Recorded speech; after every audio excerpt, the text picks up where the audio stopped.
How do you tell them that it's wrong? What do you mean? How would you? No, I would do it through my religious framework. That's where I get my morals from. Okay. But yourself, because you don't subscribe to that, it fascinates me to see how people would reach certain conclusions. That's why I'm asking you this.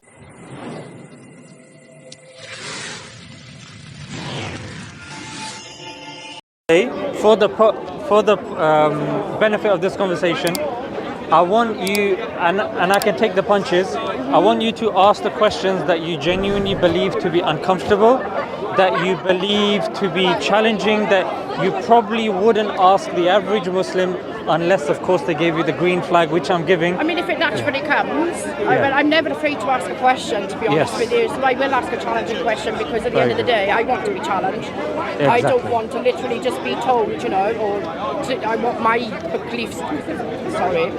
If I don't challenge my core belief, then I'm happy within it and I'm not interested in learning anything more, which means I think that I'm done. Yes. But I'm not done. Absolutely. I am a person that's here to learn. And I think if many people embody that principle, they will grow and they will benefit so much from life. Of course. Because I'm only accountable for myself. I can't control you. Absolutely. I can't control your thoughts. Absolutely. I can't control who you are. But I can certainly control my own. Absolutely. So, Catherine, with God, or with regards to whenever you see design and everything around you, do you conclude that there is a God, or do you? Yes, I do. I do. I think yes. Okay, fantastic. I believe that there is a power higher than I. Yes. Okay. Do you believe that God came down in human form and died, or do you believe God sent messages? That's an interesting question. I think it depends on what you look. All the books. I personally believe that we're messengers. I think we all individually each are anyway, in our own way with how we perceive things. If we kind of feel that the way that we live life and lead by example, I think we're all kind of got a divinity within us that we tap into. Okay. So in order for God to bridge that gap between his knowledge and our knowledge, how do you think he did it? Do you think he did it through books? Or messages, or both? That's what religion has interpreted it as, and have placed it into books, into what they interpret God to be. But what do you believe? What do I believe? I've grown up, I've had a Christian influence when I was younger. This is me being open. Of course. I have had a Christian upbringing. I don't necessarily think that the Bible is all incorrect. I don't think the Quran is all incorrect. I don't think the Torah is all incorrect. But I do believe there's elements of all of it that crosses across the board where you've got to actually sit back and say, oh, hang on a second, that must be something if there's lots of different people saying the same thing. So, yeah. Okay. So I find religion oppressive. That's the difference between me and probably you. Which if I find following a book is quite oppressive. Definitely more towards women. Okay. Elaborate a bit more. I just think that all religion is very patriarchal. It comes down from men, by men. I think the story, even when you go back to the story at the beginning of the time, when you look at Adam and Eve is the sinner, apparently the original sinner, put it onto the woman. I don't agree with that. I think that everything's about I don't agree balance. with that either. No, I think everything's about balance. And I think it should be about balance because we hear it as masculine and feminine as to have that balance. Because you can make decisions based on logical thinking. I make decisions based on emotional thinking. That's how we are biologically different. You know what I mean? So there is a difference here and there between you and I. So 1400 years ago, Catherine. That's the birth of the Prophet. The birth of Muhammad, yeah? Yeah, Muhammad, who came with the Quran, whom we believe, the Quran we believe is the word, the verbatim word of God. We believe it's unchanged. And we offer our examples and evidences to prove so. For example, can I just ask how many years was it between the bringing of the book by Muhammad and it actually being physically written? Yeah, so it was all physically written within the lifetime of the Prophet. So it was 23 later. years. No, it wasn't later. When he was... Okay. So it was all written down at the time of the Prophet, peace be upon him. And we have manuscript. And it was from him. Yeah. So they were all written down, and we even have physical evidence, like in the University of Birmingham, the oldest manuscript that we have is dated to the time of the Prophet, and it's been carbon dated You know carbon The only dating? reason I asked is because I heard somewhere else that it was later, that it was written after Muhammad. That's the reason why I asked, and I'd rather know the truth. Yeah. So it was all written down by the Prophet, then compiled afterwards by the Caliph, and then afterwards it was standardized because certain things. Do you find it aggressive? Do you find some of it quite aggressive?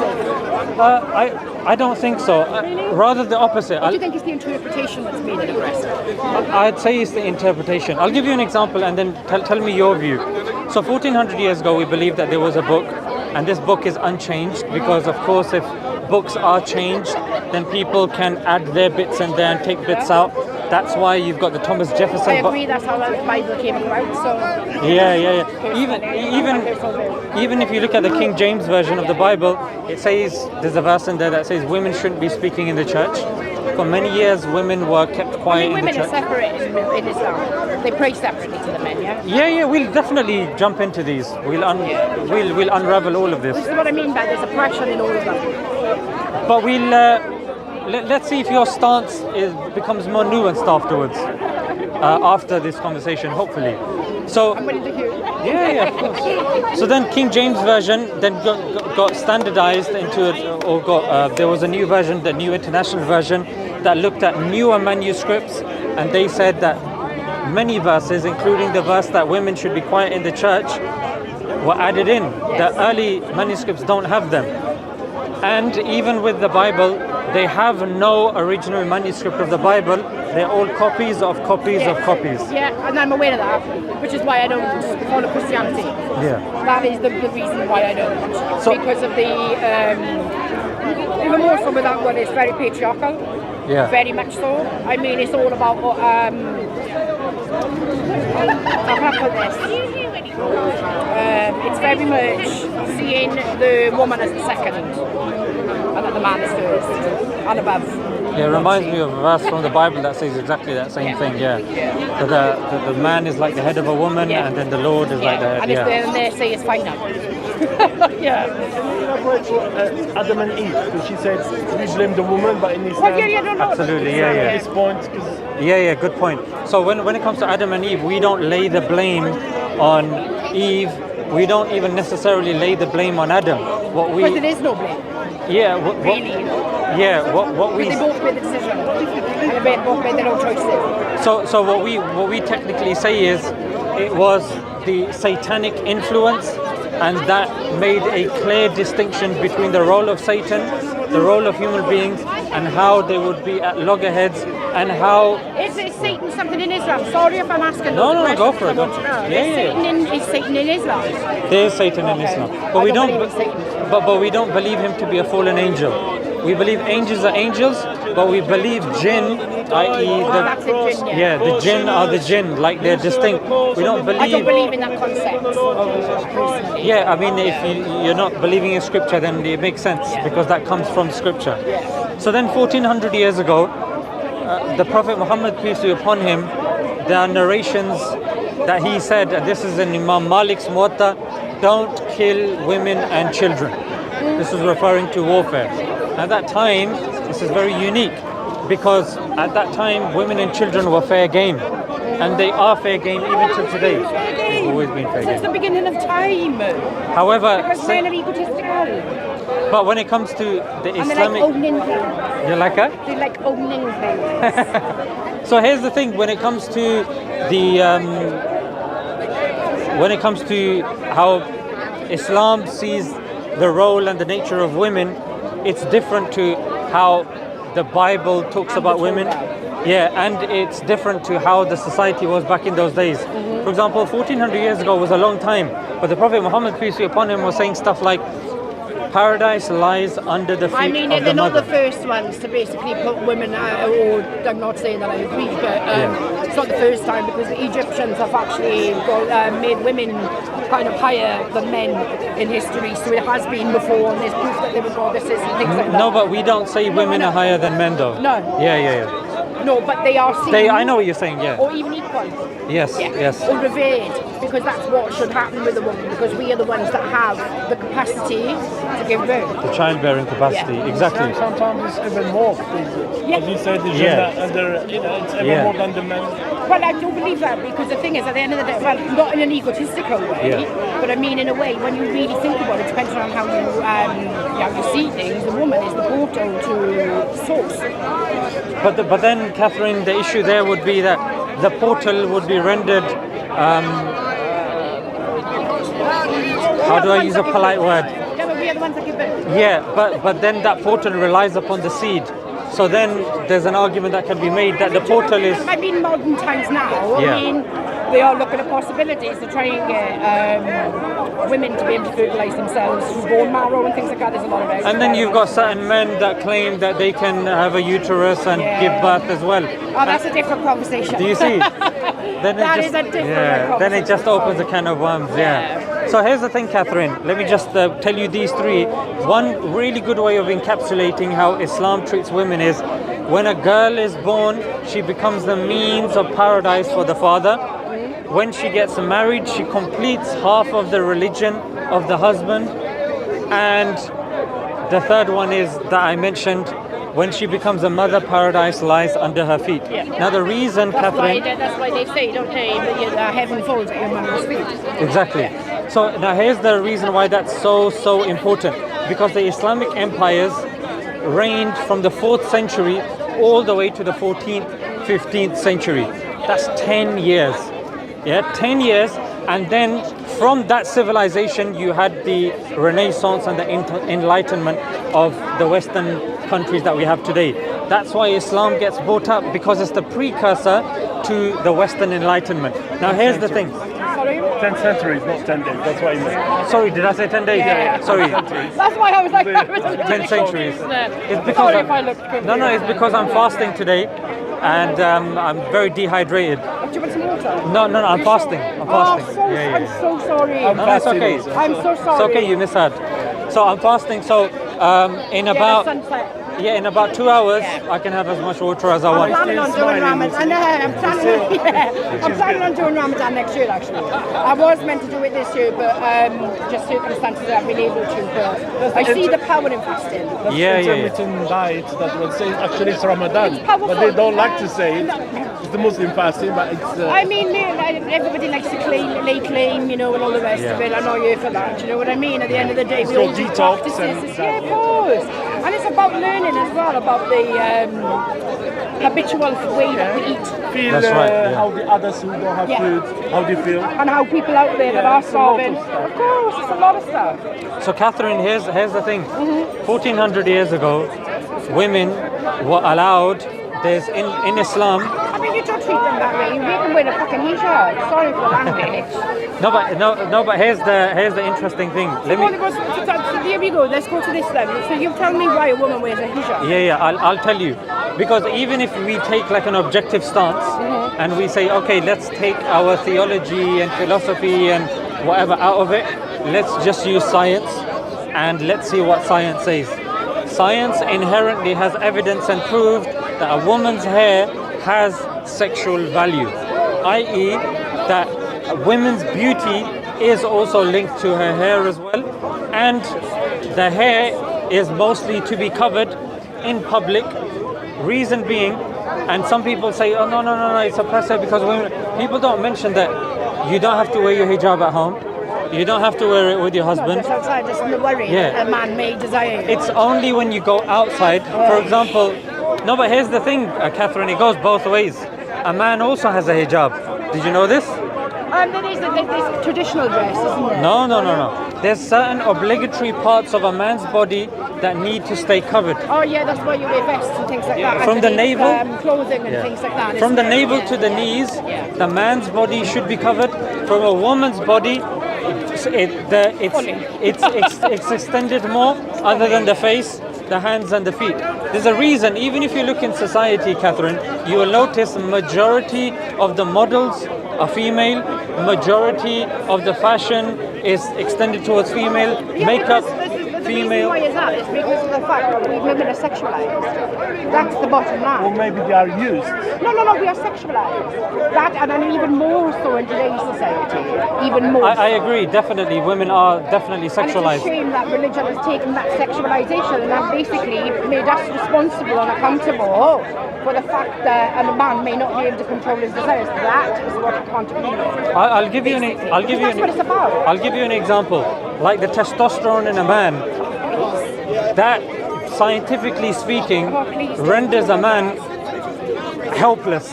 Just like Oh no! let me please just finish the point and then you Let can him jump in. finish so we can hear what he has. I know Yeah. exactly what he's going to say. So then just like I've had this argument, I've had this proposition to me priorly. No this problem. exact same. then I'd love to hear your rebuttal to that because I haven't heard anything convincing. Maybe you might be the first to convince me otherwise. I don't think that it's correct.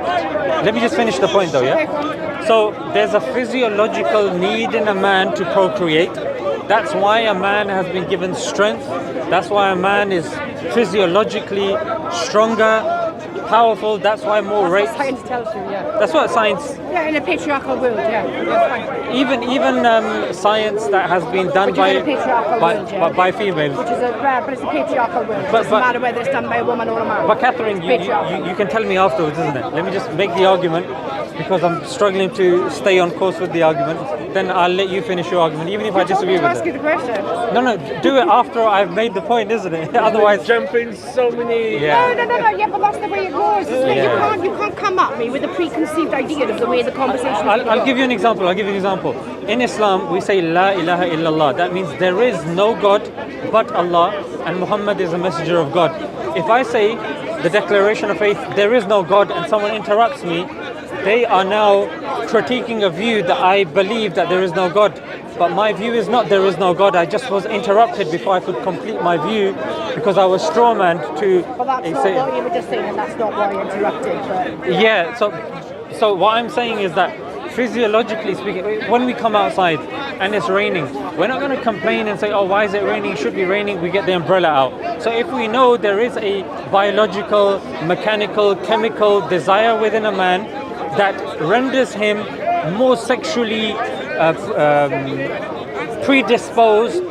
Similarly, women, when they're on their menses, they say, oh, we're hormonal, we're this. There's Dr. David Finch, I think that's his name, and he's a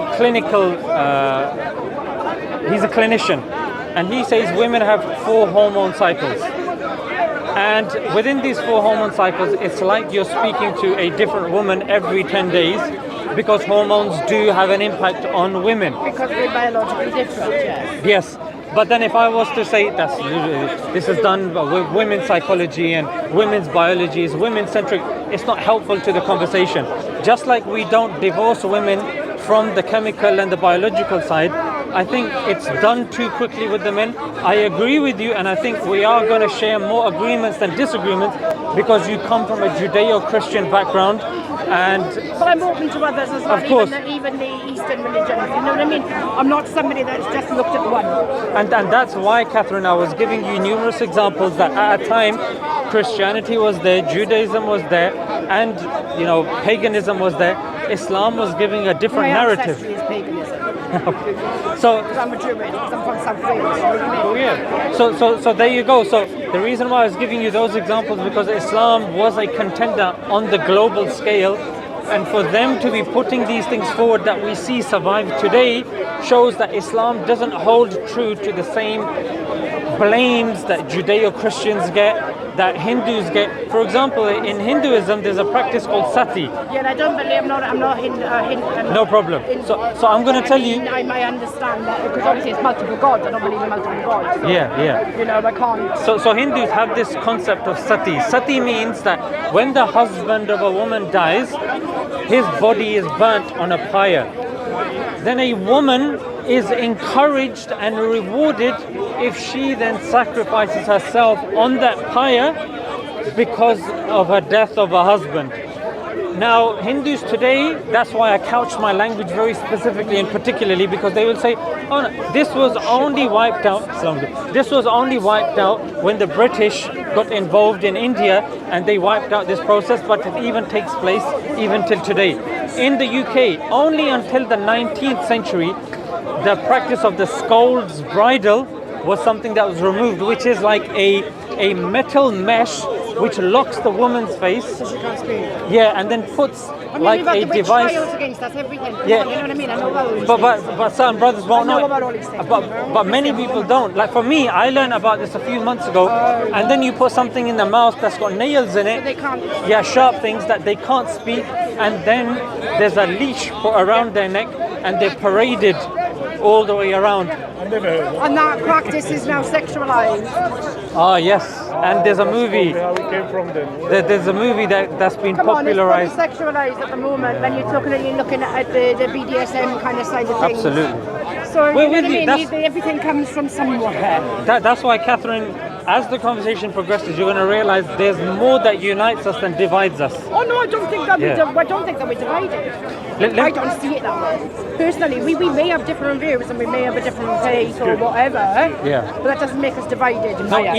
even on I'm the not divided. even on I'm the here, nation of I'm everybody's cheerleader, you know. I'm not here to divide myself from everybody else over Okay. differing views. the coverture doctrine was something again that was prevalent till the 19th, 20th century here in the UK, which meant that as soon as a woman got married, she had no name or property of her own. Her reputation or her role would be meshed with that of her Yeah, husband. that's why in the British culture we change our surname. In a lot of other cultures it's not done. Islam Absolutely. actually, she has the right to keep I know. her name. Yeah, she does. Yeah, Absolutely. and it's the children that This take is what a our very father's good name. Yeah, I know. equality, as you So They she, need- they need- so I she know doesn't these have to things, take her yeah. own name. She, 1400 years ago, she was allowed to own her own property. It's a very, to be honest, culturally it's very British. Yeah. And very much of this island. Not only in that Britain, practice. all You know Europe what I has mean? had Yeah, that but the thing same is you have to look at it as Christian British originally because we are the ones that were, well, I'm saying we. I mean, you know, Your mother, she I'm doesn't obviously have- Welsh, but, you know, You they guys went are the off- real. Huh? You guys are the real inhabitants of this country, actually. The I Welsh think and the so, Scots. Yeah, the Celts, yeah. Well, yeah. I mean, when you look at the map, the differentiates through, I can't remember what year. Yeah. I mean, all The of Anglo-Saxons Cornwall, came in, yeah. all of Cornwall, up to Yes. Bristol, Gloucester, all of that was all Wales as well. And I think part heading more towards Birmingham and like up north and things like that. I believe Liverpool, I believe as well, was part of Wales. I mean, but it was quite large, but obviously we were overtaken by the English, and particularly where our resources are. Now here's Catherine. Here's the thing. When it comes to divorce is a contention amongst all the different faiths. In Hinduism, a woman cannot divorce. Yeah. Even if the husband beats her, even if he's an immoral man, according Yeah. to the Manusmriti, it's dotted around the Manusmriti, you cannot divorce. No, according and it's to the same as Catholicism, right? They are exactly the same, and this is the reason why Henry VIII changed the religion Absolutely. from Catholicism over to Protestant Absolutely. in order to be able to divorce Catholic Americans. Absolutely. In Judaism, you've got something called the get that a woman needs to get from the husband, but it's ironic because she can't get it unless he gives it. Yeah. There's the power there, but and Do you see? there's also people that go on actually serve gets now in the Jewish community. And the thing is that even the rabbi, even a senior rabbi, cannot order that the man divorce the woman. It's up to the man. Yeah. Even if he's a bit loose, even if he's changed. They're saying that was oppression. But we don't hear about this. I would argue. No, people don't talk I about would it. argue. But they And will, people don't you talk see, about it will enough. nicely. The thing is like people don't have these conversations when you're talking sort of kind of the power of the man over the woman. I mean, about the Not a lot of media and people stuff, do. you will never hear about this. So here's the thing, Catherine. Now, and of course you know the Christian view, which is that We can divorce anyone. And you still have your Same in sense of Islam. soul. Because you believe in Jesus Christ. Sorry. no, I shouldn't know. no. Even according to the Bible, you're not. I asked numerous Christians over here. Can you, if the man is senselessly beating the woman day in day out, Can she get a divorce according to the Bible? The answer is no. No, I mean, But then- times changed where the Christian church did kind of modernise a bit, whereas the Catholic one didn't. I mean, they obviously the people are divorced, but when they remarry, they can't get remarried to the Catholic Church. They can have the wedding blessed, but they can't as a divorcee. But in Islam, a woman can get something called a khula, that if she is being beaten senseless, or if there is a case, they go to court. Actually declare divorce, saying the word 3 times, is it? So the declaration is done. Technically speaking, a man can do that. A woman can't. No, it's not. There's differences. Yeah, of course there are differences because, like you said, and you were talking biologically as well. A woman, her hormonal makeup is completely different to that of a man. It is, yeah. But I can't blame my hormones for the way that I act. No, but it's my responsibility. Absolutely. As is your desires. It's your responsibility, it's not mine. It is a responsibility, but then No, it's not my responsibility. No. Your desires not my responsibility. No. I'm just agreeing with what you've said. That although hormones do play a part, according to the society and the faiths that we are living under, we are to be held responsible. There is no law. We're responsible for the way that they affect us. Because the only person that we can ever be accountable for is ourselves. I can't control anybody else's However, behavior, but it's an excuse, and I'm sorry, but you have to kind of, you need to know exactly what it is that your body is doing to you. If you don't, then obviously it's going to affect you in certain ways. I mean, we do. But knowing your body is doing something is different to. But you know that during mid-month, you know how high our desire gets. You're aware of it, obviously. No, but okay. So let's just say I'm walking down the street, Catherine. Yeah, hang on. Are you aware that mid-cycle, when we are ovulating, that we peak and we are sexually desiring and wanting to be with men? Yes. Because that's what procreation is, isn't it? Yeah. So it's exactly the same. We have to control our desires, right? Just as a man should be able to control his rather than me having to do it by covering myself. Right. So let's walk through this scenario then. Let's just say it's a really hot sunny day. We're in a really hot country. You talked about, okay, it's about being a good person and morality and the likes. So where do we draw the line with regards to dress? How much should a woman be covered? I'm assuming from your side there is no line that can be drawn or should be drawn. I mean, I don't think there should be. But surely we should control ourselves. No, because I believe, personally, I think that men out there need to take a little bit more control over their desires. Let's go with that. So you're saying, technically speaking, a woman can walk butt naked and men just need to control themselves. Yeah, I think that should be stopped anyway. The law doesn't allow it. Absolutely. I mean, I can't exactly. The law doesn't allow me to. But let's just say you're on a desert island. Hold on, no. But if the law, Yeah. I don't know whose that is. That's ours. Oh, sorry. The law doesn't advise me to do that, right? Sorry. No, but the law is man-made, and the law can change tomorrow. Man-made. So let's just say we're on a desert island, and there's loads of men and women there, and if people come to you, "Hail, Catherine, what do you think we should do?" Because let's just say there are a lot of youngsters there, and they say, "Catherine, can you give us advice?" Some women are saying, it's okay to go around in bras and knickers. What if there's no clothing there? What if you're stranded and there is no clothing? Let's just say we run the risk of inciting the desires of men, because they don't have the control over it. So what rule would you give on that? If everything's stripped away, right, and we have nothing, say like we said, we're on a desert island, we have nothing, we don't have clothes. So what do we do?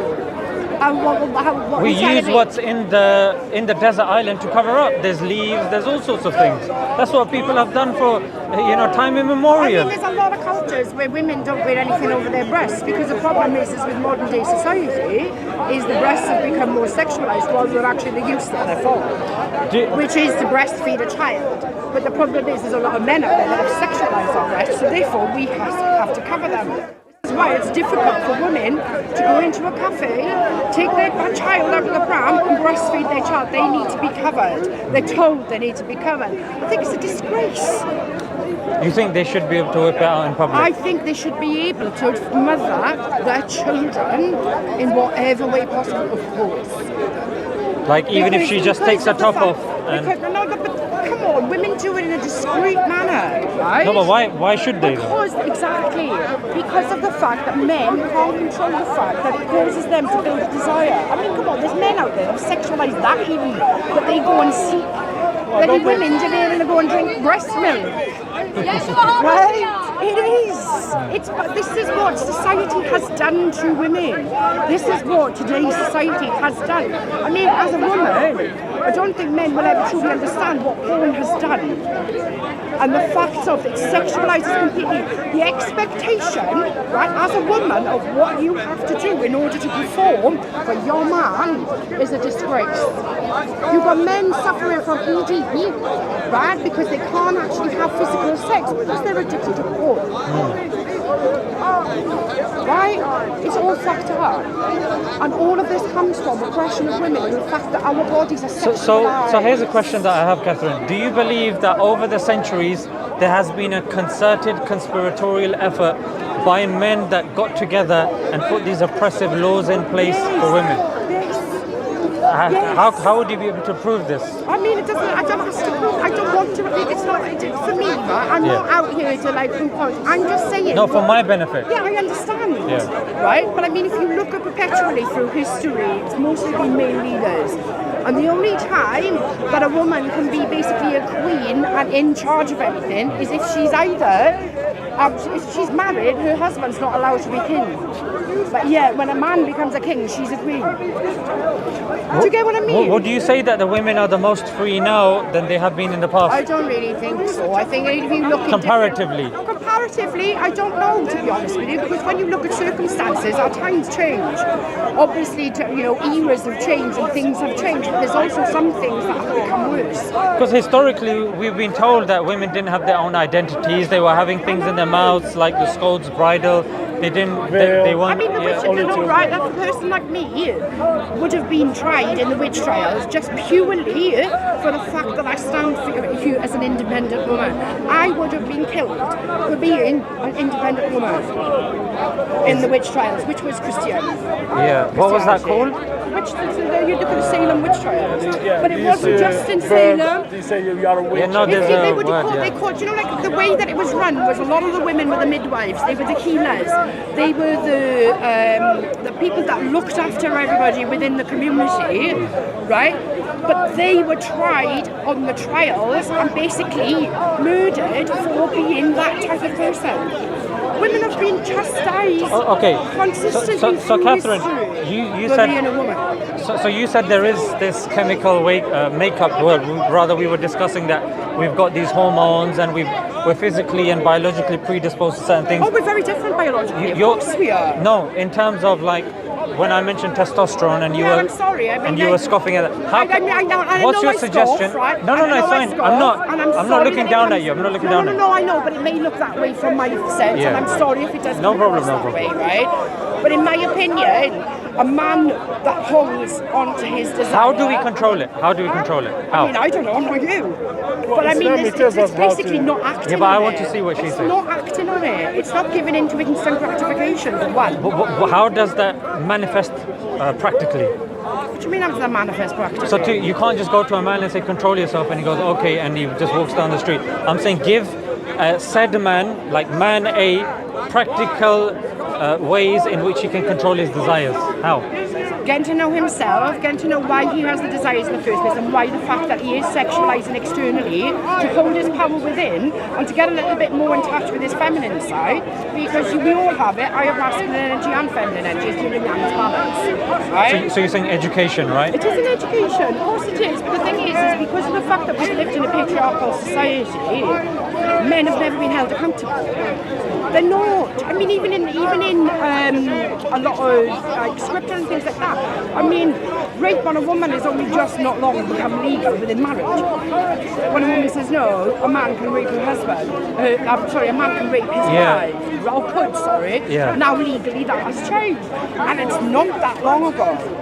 So if you're telling me that that's not oppression, then I don't know what is. Yeah, I think we're talking past each other slightly in the sense that a lot of what you're saying we already have in Islam. So we're ahead of the curve in many regards. You make the woman actually dress and cover her head. No. Yeah. I'll get to that. But you mentioned many things, and then let me just get through these 2-3 things. So one thing you mentioned is the concept of consent. So we have, according to the prophetic tradition, consent as an integral part of getting married. The Prophet sought consent. So can I just? So the actual act of getting married just gives consent. That's it. No, it's because you mentioned 3 things, Catherine, and I'm just talking about the consent thing for now. Yeah. I'll get to the. That's what I'm asking. Is when you get married, is that when you give the consent to your husband? Is that what you're saying? No, because even. But what are you asking? You just said. Is it to do with rape? No. Right. The act of getting married is where you give consent, and that's it. You give consent and you receive consent. However, that's it. Yeah. No, you don't have to consent. No, but there's. You don't have to though, do you? Because you're saying that in the marriage that you give consent. Right. So then here now, the way modern society has become is anytime you deem or you're going to have a sexual encounter with your wife, you have to seek permission each and every time. Which it becomes in the modern day, but that's not obviously the original way that it was done, which becomes like a very transactional, very fearful relationship that I need to get your permission to do this, when most of the stuff is done through non-verbal cues. Like you're speaking to you're fiddling or you're playing with your wife, and then you're by yourselves and you're playing with each other. She goes, "Oh, stop it! Oh, stop it!" I don't, but you know you've been with her for 4 years. That "oh, stop it" means that she just doesn't want to give it to you quickly because your husband, you've been with her. But somebody else will go, "No." At that moment, you need to ask her consent because she said "no, stop it," because that's ludicrous, Catherine. Okay. And that's why we have a principle in our relationships that we say there is something called the harm principle, which is la darara wa la dirar. Do not inflict harm, nor reciprocate it. So if there is a danger of inflicting harm, like force, harming the other person in a relationship, that's not allowed. It's against the principles of a relationship. However, even being told that this is how things should be. Anal intercourse is something which is forbidden in Islam. However, when it comes to other faiths, it's not even mentioned, it's scoffed at. So stuff like this, you'll get majority, that will be a tangent in itself. But what I'm saying is that even in relationships, there is more of an understanding and a cohesive relationship in which there isn't this need So of... I have to say, the one thing that I'm really, really, really glad about the younger generation is that they're learning about consent. I'm sorry, but the bottom line is, it shouldn't even put you off, or no matter what, just to say, "Oh, you're sure now?" That doesn't harm anything. Is it okay if we just move the mic up a little bit? Because we can't hear you properly. Because we want to hear what you're saying as well. I mean, to be honest, Even though this is a difficult conversation because the way that I see it needs to be done, Catherine. Yeah, it does need to be done because the thing is, I don't think it's fair for a man to be able to tell me when I can't give consent or when I receive consent. I think that it should be thought about that's more. not. Yeah. The conversation needs to be had. In marriage, the consent is to be done from both sides. It's always two-way. Yeah. It is. That's Not necessarily. No. That's the thing with consent. The consent should always be two-way. Yeah. It's not an individualized thing to women. So what I'm saying is that in marriage, the concept of consent does go both ways. And it comes, as you're saying, it comes from the act of marriage that gives the consent. That's what you're saying. And thereafter, we have principles in place in which you are unable to oppress, inflict harm. If either of the people want to leave the faith, they can do so, which is not present in Judaism, Christianity, Hinduism, even today. Like, you may proclaim that, we're free and we should be able to do whatever in society. Certain people, two people will be in a relationship, there will already be a power dynamic. That power dynamic may be in terms of earning potential, it might be in terms of physical potential, it might be in terms of how eloquent and how dominant a person is in terms of speech. You can tell the person, "Oh, you know what," and educate the person in this regard. But many people have still been oppressed in relationships in which they've been very educated. The other partner has been very educated. But Catherine, the reality is when we are overcome by emotions, then certain things can and do happen. Agreed, we need to control our emotions, and that's something that is a journey of life. However, Which I'm grateful to have taken the time to do. Exactly. Because I have control over my emotions. And I remember you did mention this last time, and that a portion of our conversation was to do with this, and you were very happy, and you were talking about your journey into I've this. got a very blessed life. Do you know what I mean? I'm very, very fortunate. In the life But that here's I the live. thing: we don't have control over our emotions. We don't have control over our biology and our Are chemistry. you telling me who I am? When I say you, I mean general, not you as an individual. Yeah, like humanity in general. Like humanity in general does not have control over over its anger, over even joy. Like when you see a baby walking, you know, certain people will be just overcome with emotion. Yeah. Why? Because I'm a person that feels joy very vividly. Yeah. Very vividly. I see the beauty in all the simplistic things, but I mean, I'm very fortunate that I see the world the way that I do. I'll give you an example. Somebody that, for example, has lost their father at a very young age, and I don't mean to make this conversation go into a violent thing. that's fine. I've lost a father at a very young age, so if, for example, I've had a father that left. so let's just say if we both watched The Lion King, different experiences, that lead with emotions. but if both of us watch The Lion King or Bambi, actually Lion King, let's stick with Lion King, and Mufasa dies, that's going to hit us, Catherine, differently to say somebody else. Of course, because not all people It's a lived are the same. experience. We're all living an individual journey on this. On this And on that's this. why I agree with you, and that's why there's more agreement than disagreement, in the sense that there are a lot of human systems that are put in place that do favor certain, power over another. It could be the power of the government over the other, like Thomas Hobbes and the Leviathan. I mean, we live in a society at the moment which is very uneven, shall we say. We Yeah. get very, very rich, and then the rest of us are just basically shoveling around for, you know what I mean? Yeah. So that's where I would say, Catherine, we need an objective morality that is independent of the man, independent of the woman, independent of anything else, that governs us, that tells us what to do, and it has to be proven. I mean, That it's from God. You may need that, yes. I agree. There are people out there that need the community, that need to be part of religion, because that's how they feel, and that's what it takes them towards, right? I'm not one of those persons. Thankfully, I'm in a position where I live quite I don't want to say moralistic, because that makes me sound like I'm a bit higher than another, but I lead by I treat others how I would like to be treated. That's how I lead. This is why I'm a kind person. This is why I'm a nice person. I don't need a book to tell me that. What certain people have a very low threshold, very high threshold for pain. Yeah. So But let's I'm just. really tattooed, of course I am. So with this principle, this is an interesting principle. Treat others like you want to be treated. What if you have a very high threshold for pain? Would that now mean it's okay to reciprocate that to others just because you have a very high threshold? Oh no, I don't have expectations of others that they need to be the same as me. No. Because that's what it is, isn't it? No, but that's what I'm saying. Treat others like. No. What I'm saying is I treat others how I would like to be treated. How I would like somebody to treat someone. So what if It's someone not- likes being BDSM? But that's on them, right? Their behaviour isn't something that I have a control over. That's on them. Then if that's a person that is opposing to what my moralistic values lie as, then no, I can still, offer and extend and be a really nice person to that person, but I don't necessarily have to have any time with them. But do you see, Catherine, for somebody else, not yourself, because apparently you claim to have invested a lot in yourself, and you know I yourself. claim to, I have. I mean, I take it on surface value. So if somebody else, Catherine, comes and says, I have a principle of treat others like I want to be treated, but that person is very harsh on themselves. They're a very harsh critic, they're very strict.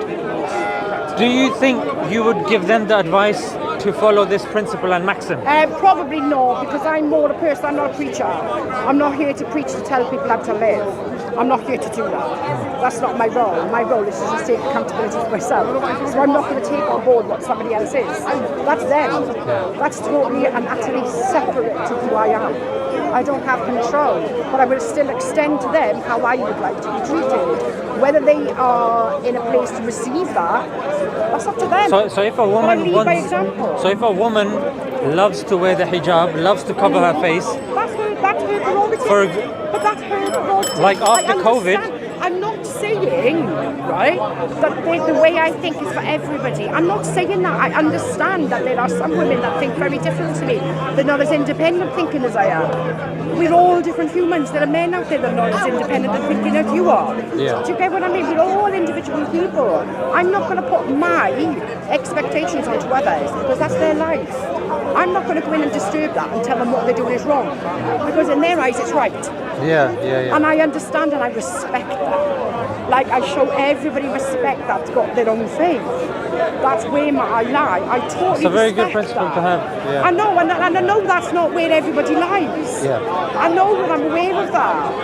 But I know who I am. That's the only thing that I can say here. Could you be wrong, Catherine? Absolutely, I could be. And you know what? The way I stand, I'm quite confident. I don't mind if I'm right or wrong. Because I've lived true to myself. How would you measure what's right or wrong? I don't think it's I think this is where we get entangled in semantics and things a lot of the time, because I think in the world that we stand today, there's a lot of people that are disturbed where they've experienced certain things and it's taken What them about down. you? Me? How What do you measure what? Do you know what?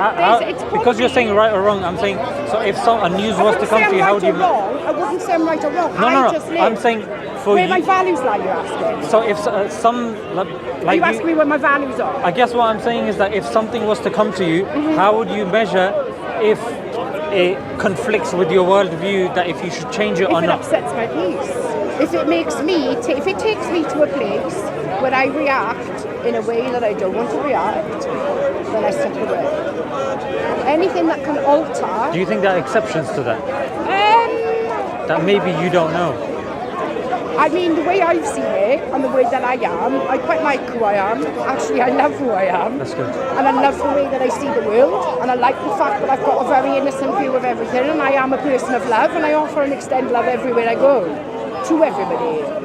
And I'm not in a position to ever judge whatever somebody's circumstances I got that. are. I got that from the beginning. You know, yeah. But then I just can't. if information comes to you and you're saying you're open to being wrong or right, Yeah. I'm saying, how do you measure if news comes to you about something that you're doing is...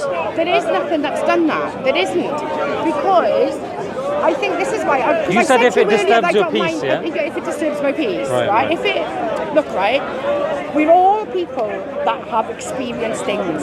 Yeah. And my life hasn't been in the same experience as yours. Of course. And this is where our perceptions lie, and how we take information in, how we absorb it. I mean, it's psychology.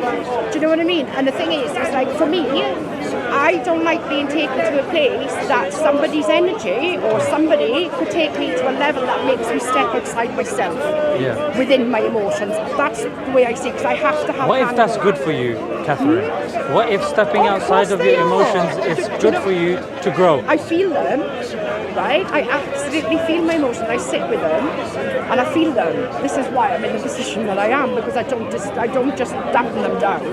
I sit with myself and I feel the emotions. And if there's a point where I'm like, actually, I can't interact with that. Because surely, Catherine, the only way to grow in life is to be in uncomfortable positions. Because that's when you know yourself, and that's when you grow and you know where the... This is why I said to you lines earlier, are. I'm quite happy to have conversations with people that have got different views, because it challenges my core belief. If I'm not willing to challenge my core belief, then I'm a fool, because I'm not open to learning. But I am open to learning. But all it teaches, and I'll tell you what, I'll be honest with you, a lot of these conversations that I have, all it teaches me is the fact a lot of the time I walk away with respect, and I think that's where I come from a lot of the time. It's nice to see somebody else's viewpoint. It's nice to see how somebody else's life is in comparison to mine. I know that my life is a very, very, very, very blessed one. I don't have lots of things. I don't have, the things. But, like, for example, the beautiful day that we've got today, it brings me joy. Right? The sun is going to set later and it's going to look beautiful. It brings me joy. Same. Right? I'm simplistic. If I see a child, you were talking earlier, if I see a child, if I see a dog, I smile. It's the little things. I'm not expressing any of my trauma or things that I've done or that have happened to me onto anybody else. Okay, Catherine, let me push back a little bit. Maybe go in a bit of a different direction, but more to do with Because morality. yeah. Let me see where the lines are. Let's take the example of torture. Yeah. Would you be okay? I just want to know how you think. Would it be okay for you to torture somebody if it means saving the lives of, say, 50 people? However, how is torture going to do that? Sorry? How would torture do that? Do you really think that torture provides the truth?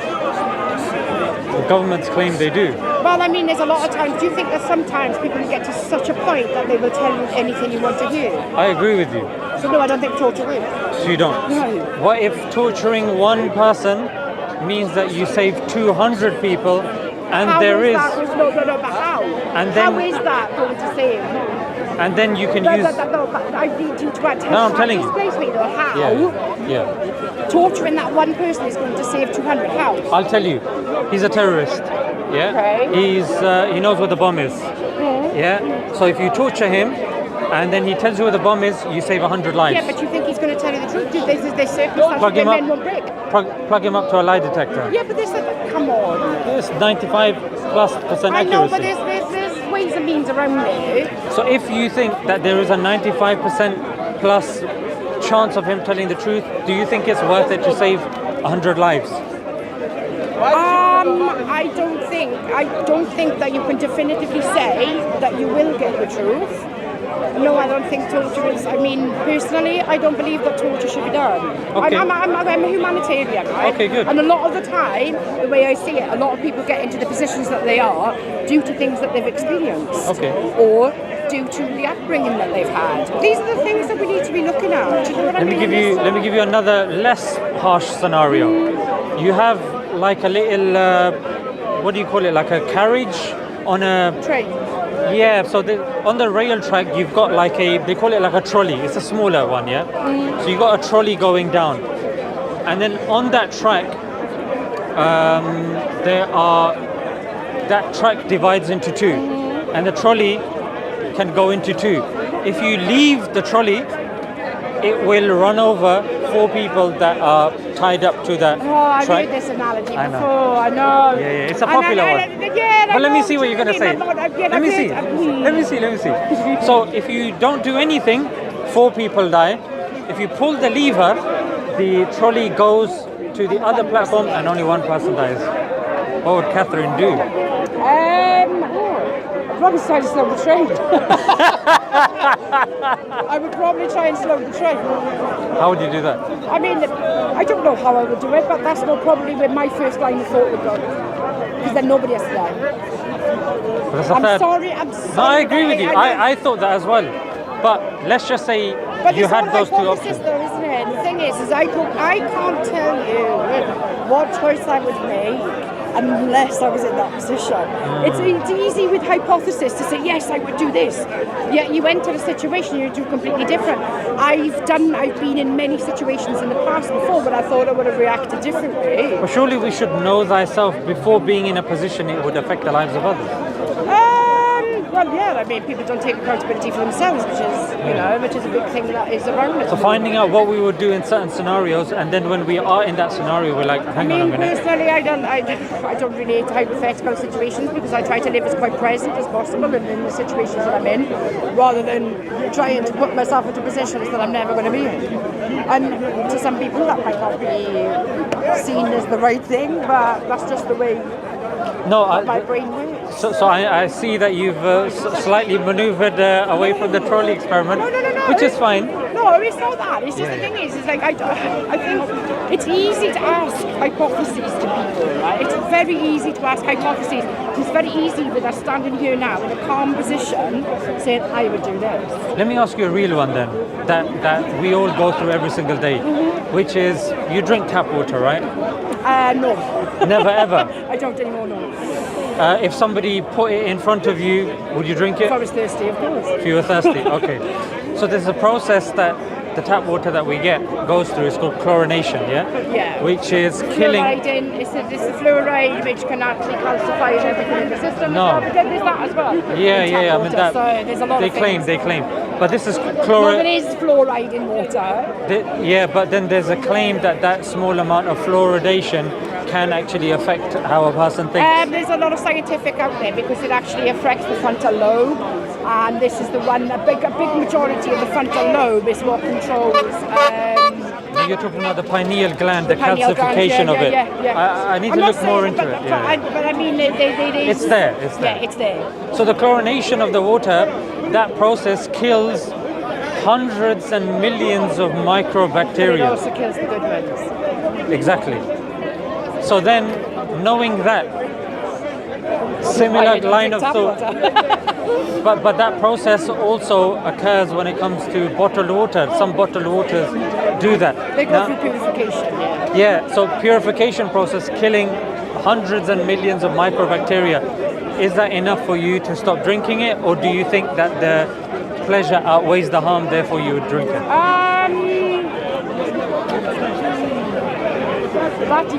Pleasure. I think if I was very, very thirsty. For your survival. If I was in survival, then yes. So your survival is more than the survival of hundreds Well, and the thing millions. is if you look at our brains anyway, if you look at the amygdala, which puts us into survival, which is what our survival choices come from, it's in our genetics. Catholic, we need to control it. But you can, because it's your choices of what you do that affect you. It's because the thing is your amygdala can tell you you're in survival mode, right? But also you can make the choice whether you act on that survival Yeah, you can. or not. I'm of the opinion you can control it through even breathing practices and all these sorts of things. So then, would you give your life more preference over hundreds and millions of microorganisms, Catherine? What do you mean? Because I'm drinking the water? So you're saying if I had to do so for survival, yeah, I would do if I'm really If thirsty. I could, I would try and drink it as naturally as possible, which is possible where I was grew up from, because we did have the streams that were clean Yes, and we had a clean source of water. So, I mean, in my experience, I would just drink the natural from the stream itself.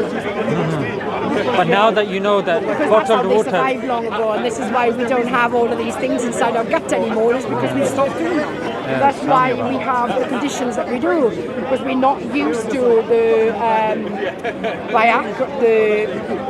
bacteria that is in there. Because the bad bacteria actually sometimes works for us in our favour. absolutely. And that's what they say, isn't it? All the bad things that happen to you are always working in your favour. Yeah. A lot of bad things. Like the most valuable liquid that we have on planet Earth is actually venom that comes from a scorpion. Because it's used as a cancer treatment process. So it's actually ironic. Absolutely. But in another circumstance, it would be very dangerous to someone. So Catherine, if somebody told you that bottled water, tap water, all goes through this and you have no other alternative, I'm assuming for survival, for quenching your thirst, you would drink it. Well, you do in survival, don't you? I mean, when you're in survival... Wouldn't you sacrifice yourself for the greater good of the many? What do you mean? That's a very rudimentary, because you didn't go with the trolley example. I gave you an example that... Yeah, but the bacteria, which is... What do you mean? Would you stop drinking agree? water? Would you stop drinking water saying that, you know what, hundreds and millions of bacteria are going to die No, I'm a because of me? selfish person. I'm a selfish person. I'm looking after self. Of course, I'm going to prioritise that. Won't take all me. Do you know what I mean? Catherine, should you control that though? Possibly, yeah. Possibly, No, or have to? I mean, hypothetically, if you're looking at a hypothesis and you're looking at it philosophically, I mean, there's arguments on both sides, aren't there? But I mean, me personally, I would choose the water. But but philosophically, the only other argument would be that you, as a human being, Take because your of your sacrifices consciousness, no. Philosophically, the argument would be made that human life is more valuable than hundreds. I don't think that human life is more valuable than anything more. I don't. I mean, just because of the fact that I eat meat, or the fact that there's practices that I do. Or do you eat meat? Yeah, I do eat meat. Yeah, I'm not a vegan, I'm not a vegetarian, I eat That's meat. interesting. How come? Because I enjoy it. I'm honest. If there's anything, I'm honest. But I so, know. so, sorry to, I don't mean to bring this up sarcastically. I'm just doing it because it's a measure that you put in place. I don't mean it in a derogatory I'm way. not perfect. No, what If I'm saying is, if I was living a perfect existence, then maybe I would be vegan. But then again, there's an argument that plants are sentient also. exactly. Because the So thing you is, can't eat anything then. Yeah. Then do you sacrifice your eggs? Because there was somebody that's saying No, exactly. This is that why we I should eat kill meat. ourselves. This is- Yeah. My body needs the protein. My body needs the nutrients. Pick up that the meat protein. provides. Do you know what I mean? I know about that protein, Catherine. I mean, I it's know good about how for you. important that protein is. But it is good for our bodies. Yeah, And the thing yeah, is, it's absolutely. like, you know, I'm not a hypocrite. But I'm going to stand here and say I'm perfect. No. So you're saying in your journey, in an ideal way, you would stop consuming meat, stop consuming plants? I mean, that's what is kind of. That's the ideal, That's the Catherine. ideal that some people put out there.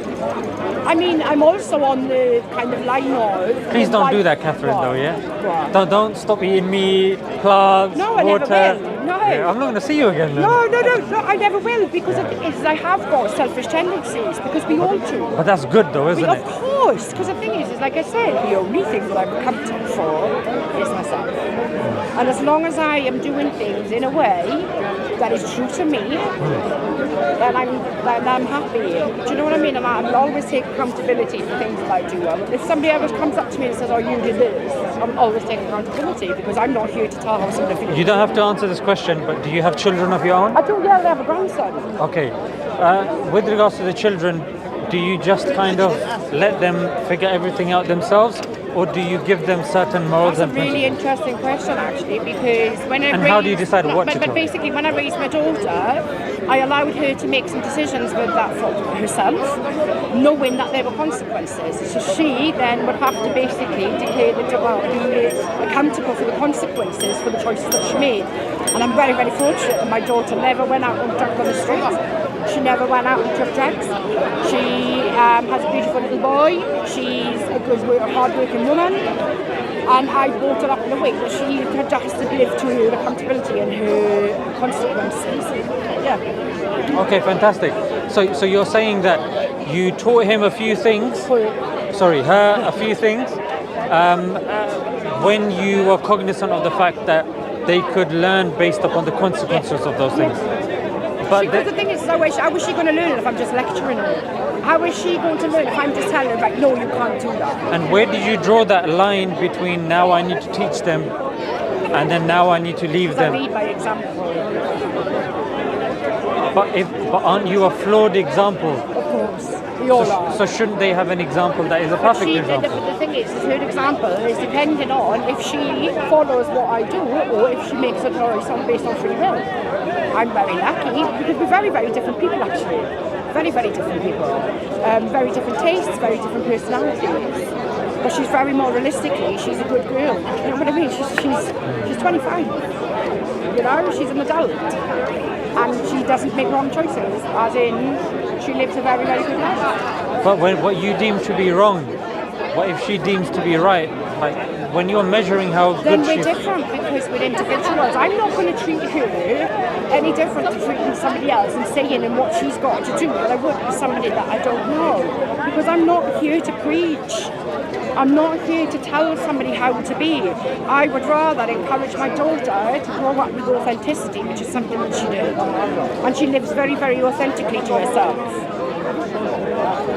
So there is an example. I'm not going to use you as an example. I'll use somebody else because different people react differently to these examples. We've all got different parenting techniques. So let's just say somebody else, their child comes to them and says that this is somebody else, yeah, that I want to do incest, and you go, this is not right, yeah, and they go, but me and my brother, we're both over 18, and we're going to use contraception.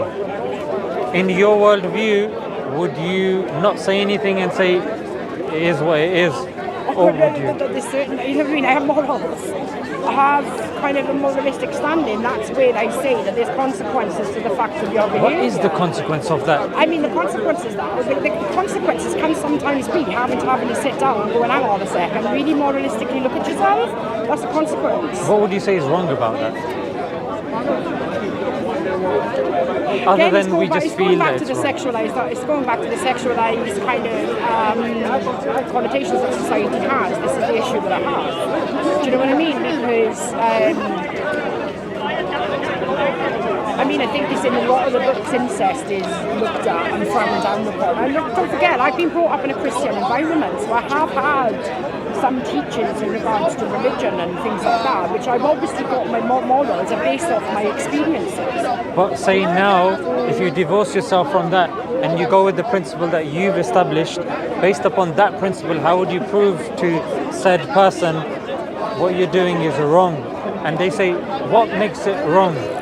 And you say Bible, but I don't believe in No, I Bible. don't say it about the Bible. Hypothetically, Hypothetically, I wouldn't go down the Bible or the What Bible. answer would you give them? I would basically tell her, because obviously it's my daughter, or I don't have a son, so I would never be able to relate to that. Yeah. But I mean, I would be able to turn to her and say, you are very, very confused in regards to your feelings, because there's something that's happened somewhere along the line that I have gone wrong, which I take accountability for if she thinks that behaviour is okay.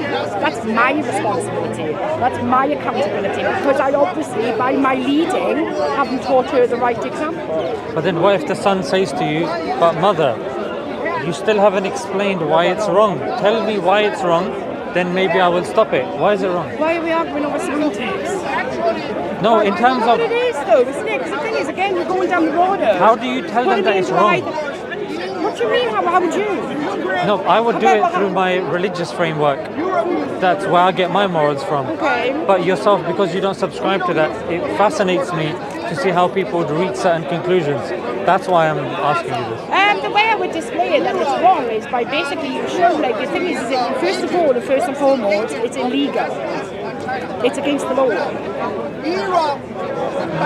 Yes. Incest is against the law. But what if then the But it's country against the is... law. It's against. In this country. I don't think if two against people the law. over 18, No. they can have... Incest is against the law. Two people over 18 consenting. Incest Yeah. is against the law. So would that be your line of reasoning? But yeah, because it's against the law. If they It's a move, criminal offence. if they move to a Scandinavian country in which it's not, would that be Can okay? I control her? Can I? As I said, all I can do is lead by example. I can't make her choices. You're not controlling her, No, but but- she's speaking to you on the phone Yeah. saying, Mum, I want your blessing. I'm not going to give her. But why? Because I don't agree. It's just like there's some things that you and I don't agree on today. No, but on I'm what really basis? happy to agree to disagree. But why can't I disagree? What are you trying to get me to say? Well, tell me what you were trying to get me to say, because I'm not going to go down that road, because like you're basically leading me now down into a conversation to try and get me to say something, to say that this is where your religion proves that it is. Shall I tell you what it is, Catherine? You've already said that religion is something that doesn't interest you. I didn't say it didn't interest me. Okay, maybe I'm strawmanning you. That Yeah. You're saying it's not something I require because that's what I understood. Maybe clarify. No. For me, Yeah. I don't need to be part of a community. Yes, that's Yeah. what I mean. I don't need Community, to be. that's I the don't. word you used, yeah. I don't. Community, that's the word. Yeah, so then why extrapolate from that? Maybe you could correct me, because I assumed that you said I'm happy with myself. I can hear differing opinions, but it's not something that I require at this moment in No, time. it's not.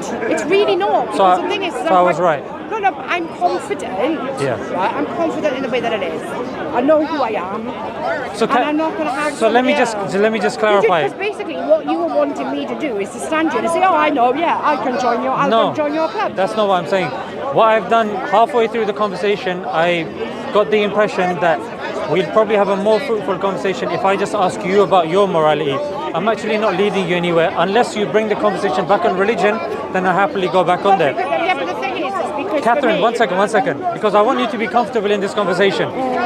I'm not here to get a one-up on you. I'm not here to make you look bad. It feels that way. Yeah. And it feels the way that you're trying to direct things. And I mean, to be honest, I don't blame you. The reason why I say that, Catherine, is because I'm trying to get a definite answer, a definite principle that reflects your morality. No, you never. You don't have to give me that if you don't want to. No, I don't. I don't need. I don't. By the way, just one other thing, just so I've tied the loose end. That's not going to be a means of me coming in at the end and going, aha, I have the solution for you. It's Islam. although because I know it's not my solution.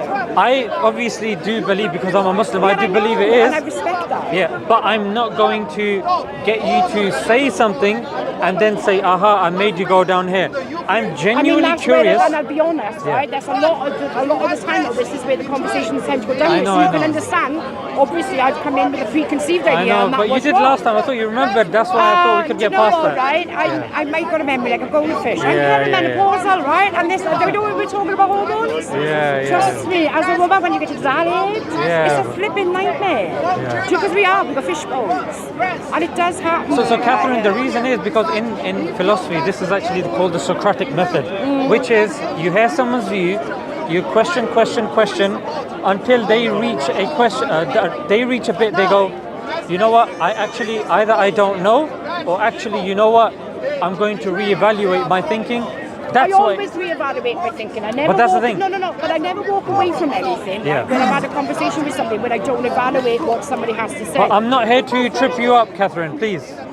Look, you can't trip me up anyway because I know who I am and I'm quite confident in it. So let's follow this. Obviously, you want me to basically tell you on a moralistic value where I come from, because obviously it's harder for you to understand me because I don't follow a certain set of scripture, and I understand that's probably where the sticking point is. I'll tell you what it was, Catherine. Normally in philosophy, when people want to distinguish between two schools of thoughts of philosophy, utilitarianism or deontological, that school of thought, the trolley problem is brought forth. But then your response was that I need something practical. Then I went to the water. Then you said that, you know what, that's an ideal. Again, it wasn't, this is my stance. Like, I'm curious to see that if I push you enough, just like I said to you, push me enough, would you reach a end? Is there a wall there? I just want to see what your wall is. Oh, you want to know what my barrier is? Yeah, I just want to see what that wall is. Quite openly, and it goes back to earlier what I said in the conversation. So here's the thing, Catherine. The question is linked to this. Sorry, be careful. There's a bike there. The reason why I was saying this was that when it comes to incest, on what I know, it's because it's such a good example. I find it quite perverted personally, and it is quite offensive. I'm basically trying to ask me if my daughter would be. No, but I made you this. have to understand that's quite triggering. But Catherine, not that I'm saying that I'm triggered. I know. But it's a very. But Catherine, do you remember me saying that I'm going to use this example for somebody else? Not for yourself. No, I know, but the thing is that but you bought it to yourself, but it is, because I can't help anything other than look, right. It's very, very hard for you to externalise yourself and put yourself into somebody else's shoes and about how they would make choices. But that's because of higher level of consciousness and morality. I live a very high level of consciousness. You have to I am very, very empathetic as a person. I do try and see all sides, but I'm never going to be able to put myself into an understanding because it logically. This is just the way I think. This isn't anything to do with anything. This is just the way I think. I can't logically put myself there into that moral. I got you. So it's how you maneuver around such conversations. If you feel uncomfortable, it's fine. We don't have to pursue this. If you feel that we can pursue it a little bit, just so I know. I mean, you can push me. I'm quite happy to be pushed. Because obviously, as you see, I'm not coming. Like I've said, it's quite a triggering conversation. You're not seeing me react in a triggered way. Okay, fantastic.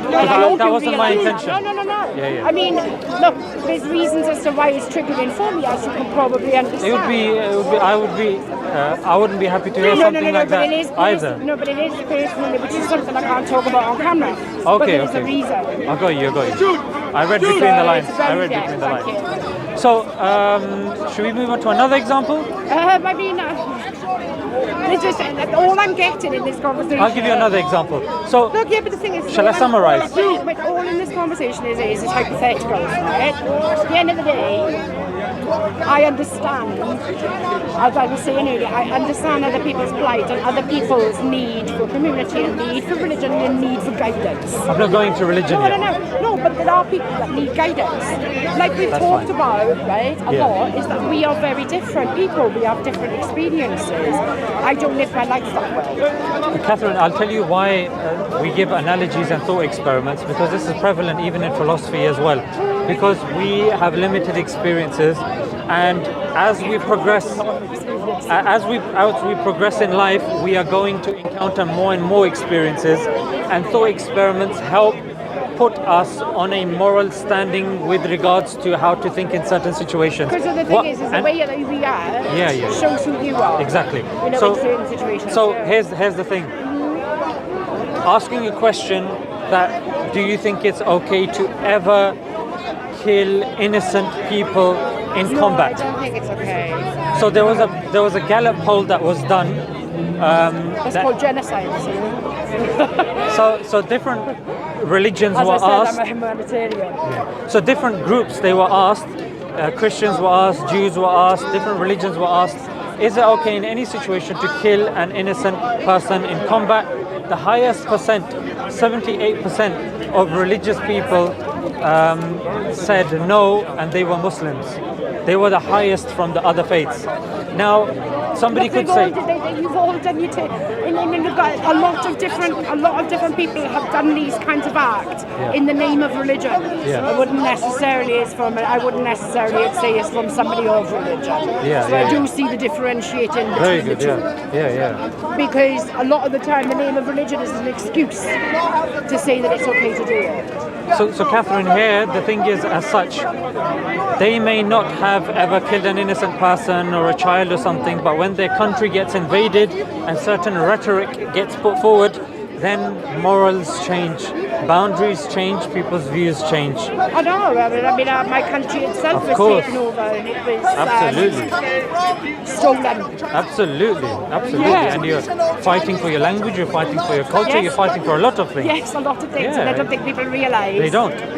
It's because the Welsh are very, I would say, comparatively speaking, more passive compared to the English. Yes, absolutely. Yeah. And I think because the thing is we like our own country a lot of the time, and we don't necessarily. A lot of Welsh people don't tend to leave. It's a beautiful part of the world. Yeah. But it's a different way of life. It really is. Absolutely. I don't think people understand it though. So here's the thing, Catherine. With those examples, I'll tell you just for ease of conversation. The way that conversation would have gone was that ultimately speaking, the incest example would have gone as such. The only way an atheist or an agnostic can prove that incest is wrong is that they would say, if you do have a child, there would be deformities. That's not the argument that I would go down personally. But that's their best argument. Yeah. So then but I'm not atheist. I know. So then the caveat that we then provide is use a condom. No, but if the person is young, then you're coercing them and this and that. So okay, if both of them are over 18, what would you say? An average atheist, which you're not, would say, you know what, there is nothing that we can say is wrong in that situation. Why? Because they are two consenting adults and they are doing something that they deem to be correct and right. But it's against the law. I mean, because that's the environment I've grown up in a country where that is against the law. So obviously that's going to be part of my morals. Of course. But we all know it used to be against the law for homosexuality. It used to be against the law for, certain clothing in certain. So laws change constantly. Oh, they do, depending on the person in power and the power that they hold. Let's be fair, the society, the way that it shows at the moment, how crazy it is, you've only got to look at the world leaders at the moment, right? Let's be fair, it is insane. It's completely insane. None of it makes sense.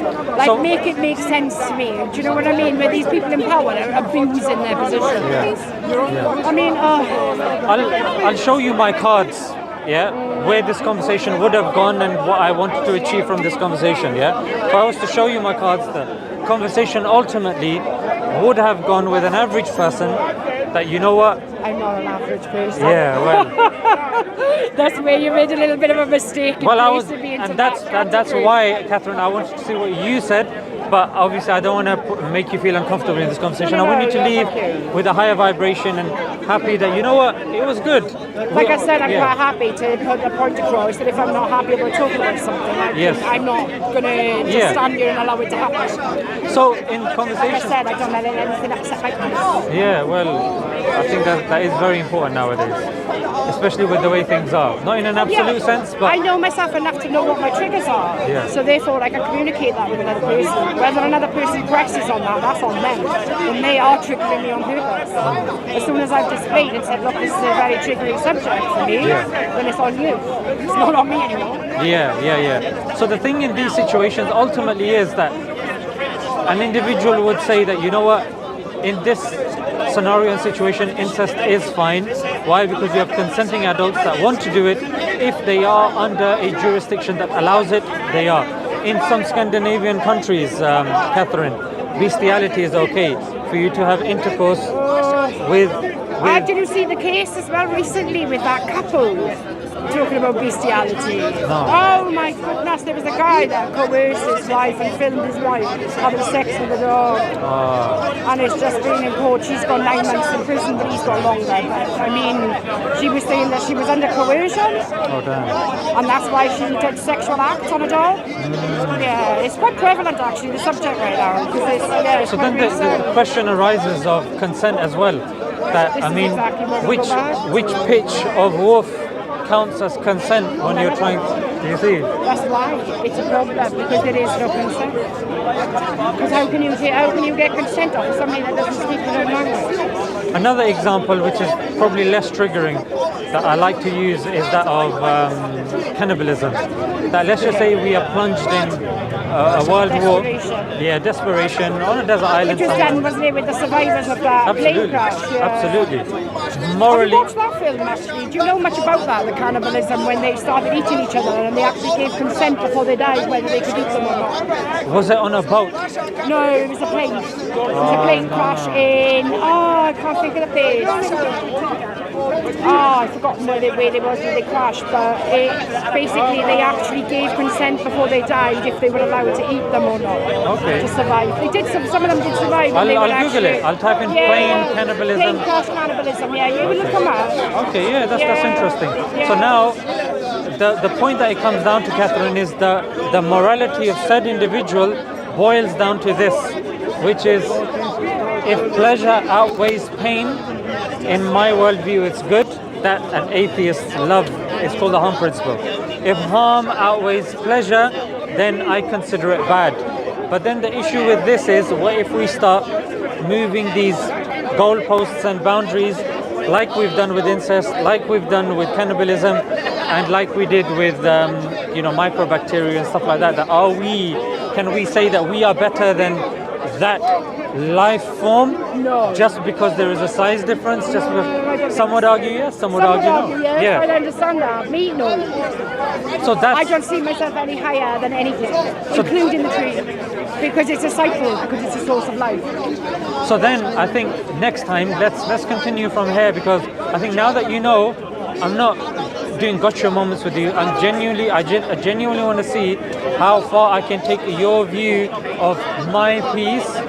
If it was to be extrapolated, I want to see how But much. you're never going to be able to understand what that is, because the thing is, it doesn't matter how much I communicate it or whatever. We've experienced life very, very differently. Yeah. I can tell you how I've achieved it, Yeah.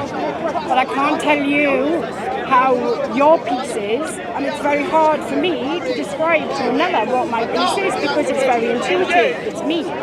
So Catherine, let's end with this. What would you say if you were to advise people in general for them to follow a moral framework? This is in your opinion, by the way, and your experience.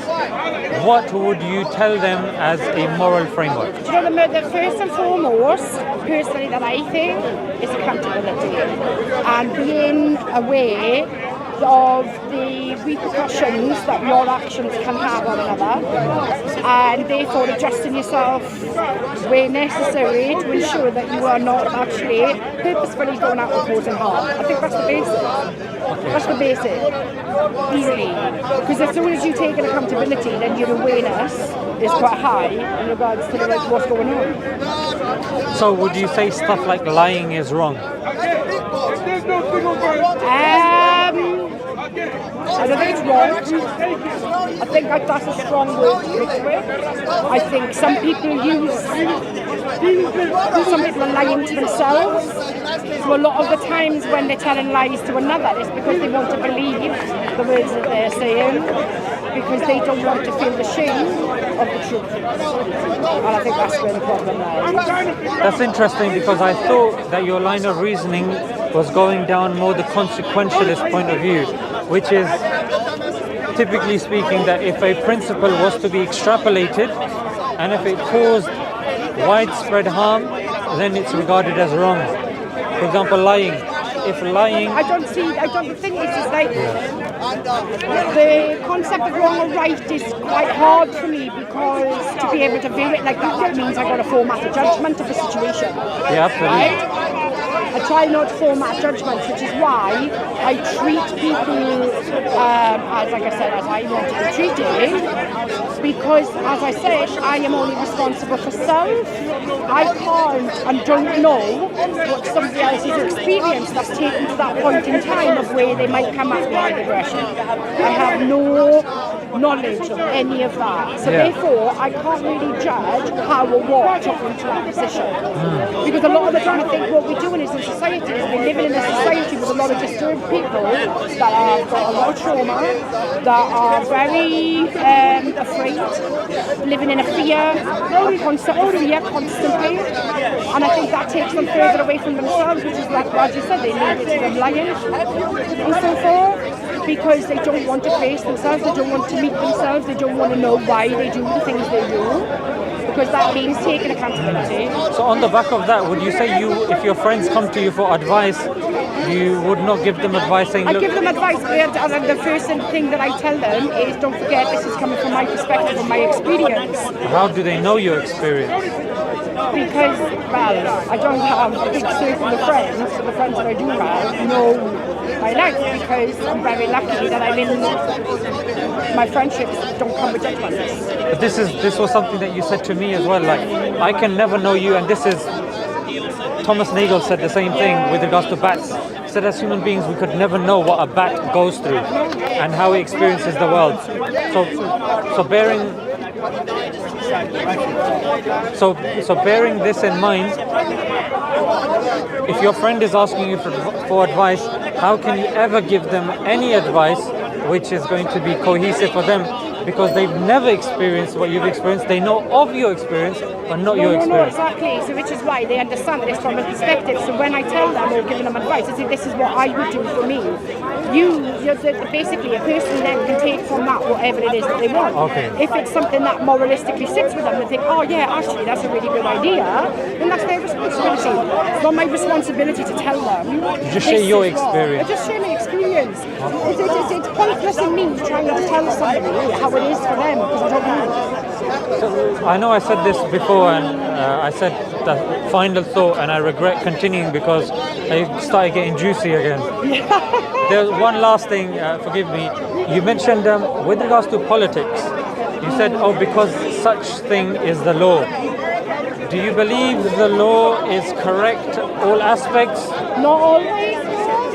So the thing is, the system that we live in, I think it's pretty evident it doesn't work. I think the way that the world is right now, and the way that everybody is so divided and so hateful, it just goes to show the system that we live in doesn't work. So wouldn't you be going against your principles by living under a governance that goes against your principles, that forces you to do stuff? But I have to, because that's what I am. That's my reality. Because the thing is, right, no matter how much I kind of try to want to say this is the world that I want to live in, the reality of it is I live in this society. You know what I mean? I'm not delusional in saying I'm not going to take part in this, because it's where I live. It's the cards that have been dealt. It's not, it's not on me. Catherine, I must say, towards the last quarter of this discussion, I really liked it, because I really wanted to understand how once the barriers went down a little bit, that's when I do have them. Because the thing is, I've had many conversations where it's always about trying to lead me to tell me how I'm wrong. I know. And that's not what I'm not interested in. And I do understand. It's like I said, I do understand people's need for what it is to follow a certain religion. For me personally, it's not a need, but that's because I do hold myself in high value with high expectations. Fantastic. Catherine, As always, it was a pleasure. Sorry, it was very long-winded. No. It's in order to have conversations. Sometimes they need to be long-winded because it's the stream of consciousness, and sometimes you need to invest in the person to get them relaxed with you, so you can get to the juice. Like I said, I've got, you know what I mean, circumstances. It's like I said before. You said about the last conversation that I had been triggered. Yeah, you had. And I was a little bit worked out. I mean, you probably see the difference now, whereas I'm not. With that last one, I had to spend like half an hour showing you that. But the thing is, I'm you've not got to like understand when I'm in a triggered position about a certain subject, that's exactly what You've got adrenaline going around your system. I'm in survival mode. Yeah, there you go. Like when we Breathing, talked just about. practice the But the breathing. thing is, well, yeah, of course. But the thing is, I didn't take it out on you. Of course. Which is what a lot of people do with the loaded bullets. The loaded guns. They do. Thank you for your time. Thank you. And hopefully we meet again. I'm just going to take the mic off you if that's okay. Thank you. Thank you. Have It was a good conversation. Thank you. Thank you. Take care. Enjoyed it. You too.